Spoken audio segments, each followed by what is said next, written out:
চট্টগ্রামের সম্মিলিত ইসলামী ব্যাংকের আমানতকারীদের বিক্ষোভ, দুটি ব্যাংক বেরিয়ে যেতে চাওয়ায় অনিশ্চিত একীভূতকরণ প্রক্রিয়া। 50টি সরকারি কারখানা বেসরকারি খাতে দেয়া হবে, জানালেন বাণিজ্য ও পাট মন্ত্রী। আমদানি নির্ভর পণ্যের রিজার্ভ তৈরি করবে সরকার। কৃষির ক্ষয়ক্ষতি নিরূপণের কাজ চলছে, কৃষি ও প্রাণী সম্পদ মন্ত্রী বললেন ঈদের সময় বন্ধ থাকবে সীমান্ত এলাকায় পশুর হাট।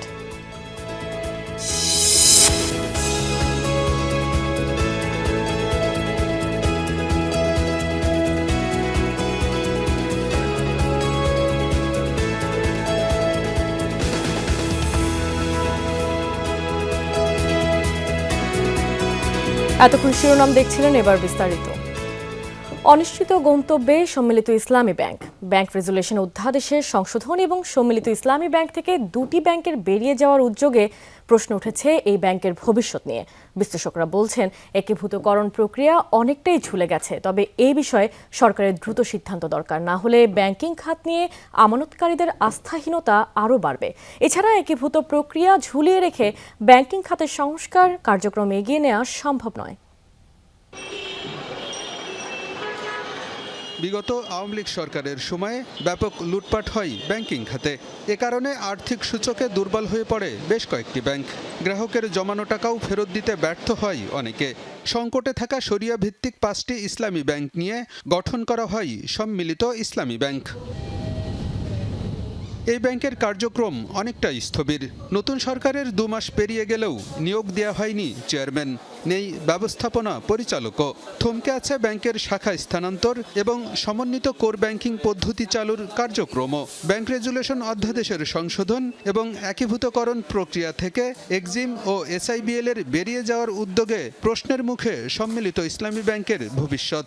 সম্মিলিত ব্যাংক থাকবে কিনা, বা থাকলে তার মধ্যে থেকে যদি কেউ বেরিয়ে যেতে চায় তারা বের হতে পারবে কিনা, এইটা এখনো ক্লিয়ার হয় নাই। দুটো যেই অ্যাপ্লিকেশন করেছে সম্মিলিত ব্যাংকের থেকে বেরিয়ে যাওয়ার জন্য, ওই ব্যাপারে তারা যদি একটা চূড়ান্ত সিদ্ধান্ত দিয়ে দেন, তাহলে মার্জার প্রক্রিয়াটা কোন দিকে যাচ্ছে সেটা পরিষ্কার হবে।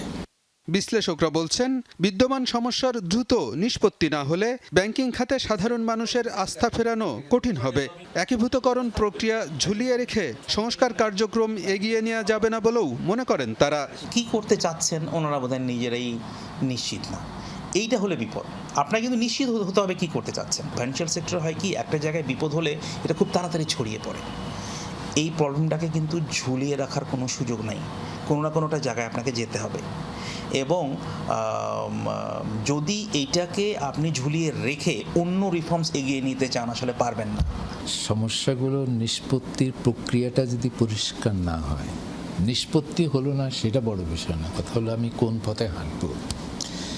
এইটা যদি নিশ্চিতভাবে ইনভেস্টররা বুঝতে না পারেন, ডিপোজিটাররা বুঝতে না পারেন, তাহলে কনফিডেন্স ফিরে আসার তার কোনো সুযোগ নাই।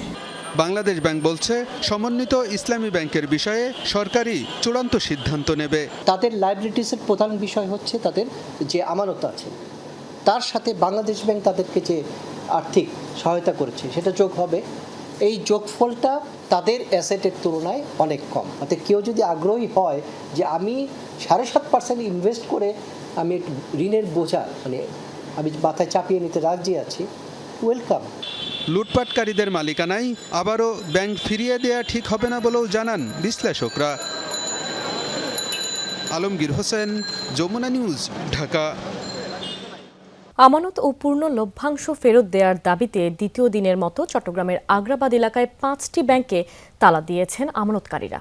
সকাল থেকে একে একে union bank, Exim bank, first security ইসলামী ব্যাংক, গ্লোবাল ব্যাংক এবং সোশ্যাল ইসলামী ব্যাংকে তালা দেয় তারা। এর আগে সকাল থেকে আগ্রাবাদ এলাকায় জড়ো হন বিক্ষুব্ধরা, পরে মিছিল নিয়ে ইউনিয়ন ব্যাংকে গিয়ে কর্মকর্তাদের বের করে দিয়ে তালা দেন। পরে তারা ফার্স্ট সিকিউরিটি ব্যাংকে অবস্থান নিয়ে বিক্ষোভ করেন। সেখানে অবস্থান করে ব্যাংক কর্তৃপক্ষকে আমানত ফিরিয়ে দেওয়ার দাবি জানান তারা। দাবি আদায় না হলে চট্টগ্রামের সব শাখা বন্ধ করে দেওয়ার হুঁশিয়ারি দেন আমানতকারীরা। বিক্ষোভের কারণে প্রভাব পড়ে ব্যাংকগুলোর স্বাভাবিক লেনদেন কার্যক্রমে। এর আগে গতকালও খাতুনগঞ্জে এই কর্মসূচি পালন করেন তারা। আমরা এতগুলো আমানতকারী আসছে আমাদের টাকার জন্য, আর কতদিন আমাদের আন্দোলনটার উদ্দেশ্য হেয়ার কাট বাতিল করতে হবে, কারণ হেয়ার কাট যদি হয় আমাদের আস্থা থাকবে না, আমরা এইসব ব্যাংকে আর থাকবো না। আমাদের ন্যায্য টাকা, আমাদের সংসার চালানো বন্ধ, আমাদের দেওয়ালে পিঠ থেকে গেছে, আর কোনো কথা বলতে চায় না। বন্ধ কারখানাগুলোর বিষয়ে বস্ত্র ও পাট মন্ত্রণালয় এবং সংশ্লিষ্টদের সাথে বৈঠক করেছেন প্রধানমন্ত্রী তারেক রহমান। সকালে সচিবালয়ের মন্ত্রিপরিষদ বিভাগের প্রধানমন্ত্রীর দফতরে এই বৈঠক অনুষ্ঠিত হয়। বৈঠকে বস্ত্র ও পাট মন্ত্রী খন্দকার আব্দুল মুক্তাদির এবং প্রতিমন্ত্রী মোহাম্মদ শরীফুল আলম সহ অংশ নেন সংশ্লিষ্টরা। গেল এপ্রিলে সংশ্লিষ্ট মন্ত্রী জানিয়েছেন, বেসরকারি উদ্যোগে 6 মাসের মধ্যে বন্ধ 6টি সরকারি পাটকল চালু করা হবে। পর্যায়ক্রমে বন্ধ বাকি পাটগুলো চালু অথবা ইজারা দেওয়ার সরকারি সিদ্ধান্তের কথাও জানিয়েছেন মন্ত্রী। এতে করে একদিকে যেমন বিনিয়োগ বাড়বে, তেমনি রপ্তানি ও কর্মসংস্থান বৃদ্ধি পাবে বলে প্রত্যাশা সরকারের। আমদানি নির্ভর পণ্যের রিজার্ভ তৈরি করবে সরকার, এ তথ্য জানিয়েছেন বাণিজ্য, বস্ত্র ও পাট মন্ত্রী খন্দকার আব্দুল মুক্তাদির। দুপুরে রাজধানীর ওসমানী স্মৃতি মিলনায়তনে জেলা প্রশাসকের সাথে অধিবেশন শেষে এ তথ্য জানান তিনি। বলেন, 25টি পাটকল ও 25টি বস্ত্রকল চালুর জন্য এ বছরের মধ্যে বেসরকারি খাতে দেওয়া হবে। এতে কর্মসংস্থানের সুযোগ সৃষ্টি হবে বলেও জানান তিনি।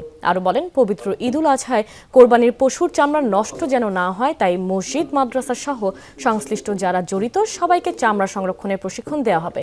জানান, চামড়া যেন পচে না যায় সেজন্য সরকারি খরচে সরবরাহ করা হবে লবণ। কোরবানির পরের 7 দিন কোনো ট্রাকে চামড়া উঠবে না বলেও জানান মন্ত্রী। যে সমস্ত শিল্প রুগ্ন আছে, সেই রুগ্ন শিল্পটা সম্পর্কে তাদের একটা ধারণা থাকা প্রয়োজন, কারণ তারা তো যার যার এলাকায় থাকেন এবং সাধারণভাবে সেই মানুষগুলির একটা প্রত্যাশা থাকে যে আমার শিল্পগুলি কবে চালু হবে, কত তাড়াতাড়ি চালু করা সম্ভব, কোনটার সমস্যাটা কি এবং কিভাবে আমরা সেটা সমাধান করতে যাচ্ছি আগামী দিনে। আমরা নতুন ইনভেস্টর যুক্ত করে কোনোটার মডার্নাইজেশন করে এই সমস্ত বিষয়ে তাদের ধারণা দিয়েছি। ঈদুল আজহা উপলক্ষে সীমান্ত এলাকায় সব ধরনের গবাদি পশুর হাট বন্ধ করে দিয়েছে সরকার। জেলা প্রশাসক সম্মেলন এমন তথ্য জানিয়েছেন কৃষি ও প্রাণী সম্পদ মন্ত্রী আমিনুর রশিদ ইয়াসিন। জানান, সীমান্ত পথে অবৈধভাবে গরু প্রবেশ করতে দেয়া হবে না। এদিকে হাওড় অঞ্চলে বন্যায় ক্ষতিগ্রস্ত বড় চাষিদের বিশেষ সহায়তা দেবে সরকার। মন্ত্রী জানান, ক্ষতিগ্রস্ত কৃষকদের আগামী 3 মাস সব ধরনের সহযোগিতা পাবেন। বর্তমানে মাঠ পর্যায়ে কৃষি ক্ষয়ক্ষতি নিরূপণের কাজ চলছে। আগামী 10 মে থেকে মার্কেট ও বিপণী বিতান রাত 11টা পর্যন্ত খোলা রাখার দাবি জানিয়েছে বাংলাদেশ দোকান মালিক সমিতি। এ বিষয়ে সংগঠনের পক্ষ থেকে জ্বালানি মন্ত্রীর কাছে পত্র পাঠানো হয়েছে।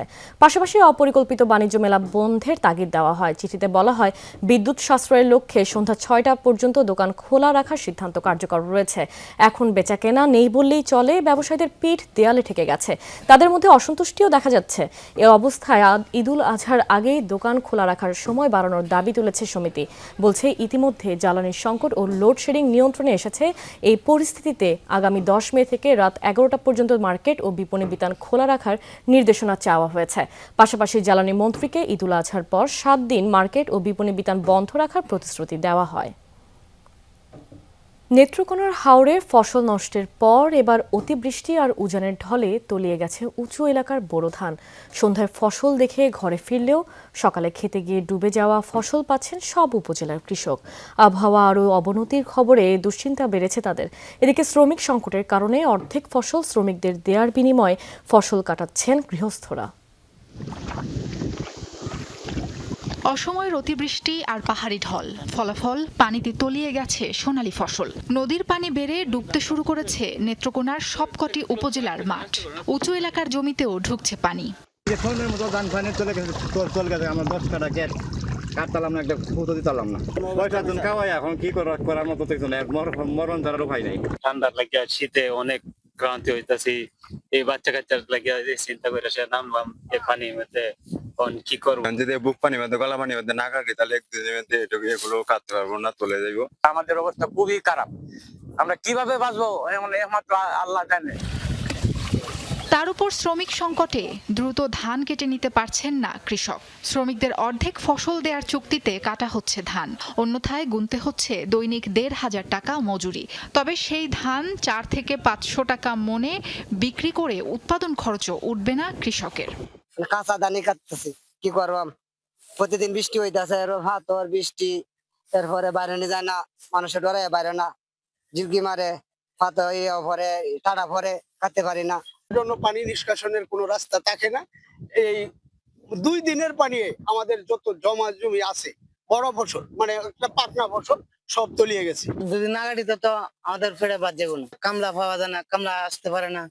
আর যেগুলো কাইটে নিয়েছি সেগুলো ঘরে সারা আসতেছে, যদি বেচতে নেই তাহলে বলে 400 টাকা মন, 300 টাকা মন। স্থানীয় সংসদ সদস্য বলছেন, ক্ষতিগ্রস্ত কৃষকের তালিকা করে 3 মাস খাদ্য সহায়তা দেওয়ার উদ্যোগ নিয়েছে সরকার। যে সমস্ত কৃষকরা ক্ষতিগ্রস্ত হয়েছেন তাদের লিস্ট করে তাদেরকে আগামী 3 মাস যাতে তাদের ক্ষতিটা পোষানো যায় সেই জন্য আমাদের সরকারের পক্ষ থেকে তাদেরকে 3 মাস ভর্তুকি দেওয়া হবে, এটা সিদ্ধান্ত নেওয়া হয়েছে। নেত্রকোনার 1,85,000 হেক্টর জমিতে বোরো আবাদ হয়েছে। হাওড়ে আবাদ হয়েছে 42,000 হেক্টর জমি, যার মধ্যে প্রায় 15,000 হেক্টর জমি তলিয়ে গেছে। জেলা কৃষি বিভাগের তথ্য মতে ক্ষয়ক্ষতির মূল্য প্রায় 200 কোটি টাকা। সাবরিনা লিজা, যমুনা নিউজ। উজানের ঢল ও বৃষ্টিতে তলিয়েছে নেত্রকোনা সহ হাওড়া অঞ্চলের উঠতি বড় ফসল। বড় ধরনের ক্ষতির মুখে কৃষক। এই বিষয়ে আরো জানাতে নেত্রকোনা থেকে যোগ দিচ্ছেন সহকর্মী কামাল হোসাইন। কামাল, নতুন করে কি ফসলের জমি প্লাবিত হয়েছে? এছাড়া ধান কাটার জন্য শ্রমিক সংকট কি দূর হয়েছে? আমাদের বিস্তারিত জানাবেন। নতুন করে সমতল এলাকার ফসল প্লাবিত হচ্ছে। হাওড় অঞ্চলের ফসল তো অলরেডি ডুবে গেছে। আমি যদি দেখানোর চেষ্টা করি, নেত্রকোনার মদন উপজেলার একটি হাওড়ে আছে, যেখানে যে হাওড়টিতে 2 দিন আগেও ধান ছিল, পাকা ধান, এখন শুধুমাত্র পানি দেখা যায়। ওই পানি থেকে ডুবিয়ে বা কোমর পানি থেকে বুক পানি থেকে কিছু কিছু ধান সংগ্রহ করছেন কৃষকরা। এখানে কৃষক ছাড়াও শ্রমিকরাও সংগ্রহ করছেন, তারা নিজেরা কেটে নিয়ে যাচ্ছেন গৃহস্থের ধান। এক্ষেত্রে আসলে গৃহস্থের কিছু করার নেই, কারণ শ্রমিক হচ্ছে 1,500 থেকে 2,000 টাকা করে প্রতি রোজ।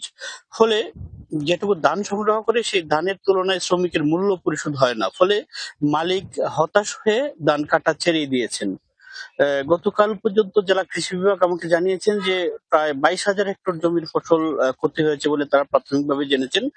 যে 22,000 হেক্টর জমির কৃষক অন্তত 70,000 যার ফসল নষ্ট হয়েছে, সেই ফসলের বাজার মূল্য 313 কোটি টাকা। যদিও এই ক্ষতিটা প্রাথমিকভাবে তারা নির্ধারণ করেছেন, ক্ষয়ক্ষতির হিসাব চলছে। ক্ষয়ক্ষতির হিসাব পুনর্নির্ধারণ হলে এর পরিমাণ অনেক বেড়ে যাবে। আর স্থানীয়রা বলছেন যে সরকারিভাবে যে হিসাব করা হচ্ছে সেই হিসাবের তুলনায় ক্ষতি কয়েক গুণ বেশি হয়েছে, যেটা তাদের তালিকায় চলে আসছে না, এরকম অভিযোগ করেছেন। রোহি। কামাল, আপনাকে ধন্যবাদ। সাতক্ষীরার সুস্বাদু আম বাজারে আসবে আগামীকাল থেকে। জেলার বিভিন্ন উপজেলা থেকে প্রথম ধাপে বাজারে আসবে গোপালভোগ, গোবিন্দভোগ, গোলাপ খাস, বৈশাখী, বোম্বাই সহ স্থানীয় জাতের আম। 15 মে হিমসাগর, 27 মে ল্যাংড়া ও 5 জুন আম্রপালির আম ভাঙার ঘোষণা দেওয়া হয়েছে। কৃষি সম্প্রসারণ অধিদপ্তর জানিয়েছে, চাষিদের দাবি অনুযায়ী ল্যাংড়া ও আম্রপালি আম ভাঙার সময় সামান্য এগিয়ে আনা হয়েছে। এই সময়ের মধ্যে আমের পরিপক্কতা আসবে। অপরিপক্ক আম ভাঙা ও বাজারজাতকরণের বিষয়ে প্রশাসনিক নজরদারি জোরদার করা হয়েছে। ইতিমধ্যেই পাইকাররা আম চাষিদের সাথে যোগাযোগ শুরু করেছে। ভালো দামের আশা করছে বাগানীরা। কৃত্রিম পদ্ধতি যাতে আম না পাকানো হয় সেজন্য সতর্ক বার্তা দিয়েছে জেলা প্রশাসন।